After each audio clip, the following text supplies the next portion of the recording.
The Town Mouse and the Country Mouse.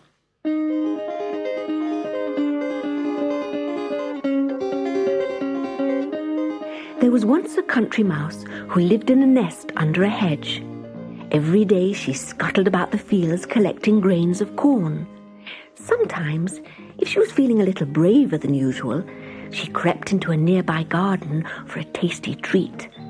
Quite often, she found bits of cheese rind in the compost heap, or crusts of bread which had been thrown onto the lawn for the birds. One day, she was visited by her cousin, the Town Mouse. "Oh, cousin," she squeaked, "what a lovely surprise! I have such a quiet life here in the country that I always look forward to seeing you again. I could happily listen all day to your stories about life in town. Do sit down and tell me what's been happening." "Well, I hardly know where to begin," replied the Town Mouse. "I have so many adventures and eat so many wonderful feasts." "A feast is exactly what I'm going to give you now," interrupted the Country Mouse.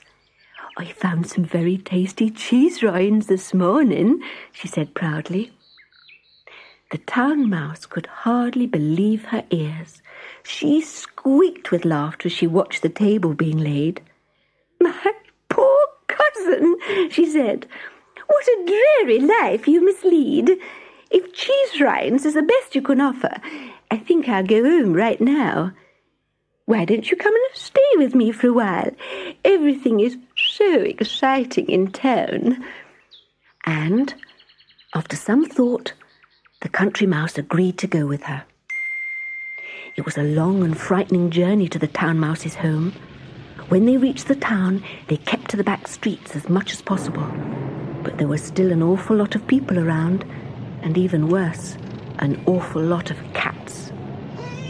The poor Country Mouse was shaking with fear by the time they reached the house where her cousin lived. "I don't think I should have come," she whispered as they tiptoed into the huge kitchen. "We'll soon change your mind," replied her cousin cheerfully. "Just look what's in here." The Country Mouse looked up, and there above her was a table laden with food. It was such a wonderful sight that she immediately forgot all her fears. "I've never seen so many goodies," she sighed happily. "And we've got the pick of them all," said her cousin. "Now, sit yourself down, and I'll bring you the most delicious feast you've ever had." A few minutes later, the two mice had an enormous pile of chocolate in front of them. But before they could take a single nibble, the door swung open, and a big tabby cat burst into the room. They almost flew to the Town Mouse's hole in the skirting board, and even then, they only just missed being crushed by the cat's great paw. "It's all part of the excitement of living in town," chuckled the Town Mouse. "Well, it's the sort of excitement I can do without," replied her cousin. "My life may be dull, but at least it's safe.